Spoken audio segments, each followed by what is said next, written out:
What's up everyone, we got a handful of mods that I've added to my list, as well as some other mods that I found interesting, but had some minor setbacks. So, the first mod up is Dogmeat from the Fallout series. This is going to place Dogmeat in the Riverwood Sleeping Giant Inn. You can interact with him as much as you can with a standard dog. So, there's not much use for him. He will just walk around the area, bark occasionally, and he is also very low poly, which I don't understand why, since he is using the Fallout 4 model. What really bothered me about this mod, however, was that the mouth and tongue weren't rigged, so they were just stiff the whole time and just wouldn't move, and his mouth wouldn't open or close.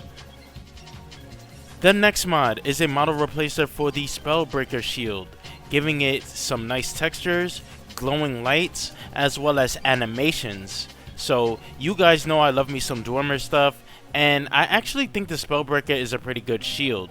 So when I was using this mod, I even tried dropping this item to check out the world model, and it's also a bit animated there as well, so that's a nice touch. When you pick it up, you can see that part of the shield, starts to spin, and it's just a really freaking nice shield. This thing looks really good in the dark as well with the glowing lights, and this mod is going to be a definite keeper from me, as it doesn't even use a plugin. It's just a mesh and texture replacer. Next is the Coffee Forge, which is going to change the model of most forges in the game. Most notable feature about this mod is the forge is actually being covered. So I like the look of this thing. It has nice textures, doesn't cause any frame drops, and I like the original forge and there was no problems with it, and I like this one equally as much, but I just think that this one is really cool because it's something new and refreshing.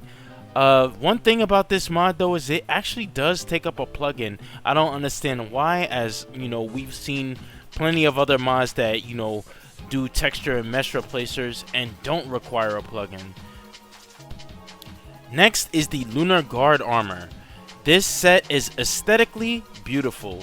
It is a Khajiit themed armor, which is very cool as they don't have an armor in the game by default, and the modders don't seem to have much love for the Khajiits. So this armor can be worn by all races and sexes, but I chose to use a Khajiit since they are the most fitting. I am using the 1K texture versions here as they look great, and it's also very small in file size. There is also an add-on in which you can have the Khajiit caravan guards wearing this armor as well. So overall, I say that this is great, and it's going to be a keeper for me.